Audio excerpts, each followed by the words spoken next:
In this case, we've seen the carbonate and we know it's part of the rock that's on the surface. This is the source region for the carbonate. It's not piled up dust. There's much more of it than could be explained by that.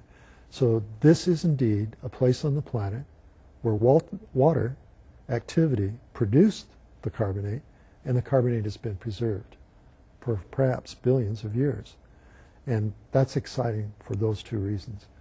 There is carbonate, there are places where it's preserved. It's important because it tells us that the early environment on Mars had a variety of chemical environments, and that variety gives life a chance to choose and to develop the path that it could evolve to. MRO's been looking at Mars in a variety of ways, and as we look at the surface, one of the things we're trying to understand is the composition of the surface. And in particular, we're trying to follow water through history. That is, how long was it on the planet? What were its actions? What were the results of water being there?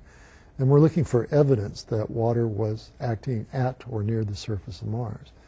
So what we do is take a set of wavelengths that tell us that there's a carbonate there, for instance, and let's color all of those areas in the scene that has that particular signature. Let's color that green. So we look in these images for the green areas. Those are the carbonate-bearing areas. Now, we're interested in the other, what else is in the scene? The colors that are in this particular choice of colors for the minerals on the surface of Mars. In this image, you see there are some yellows and there are some blues. The blues are clay-bearing minerals.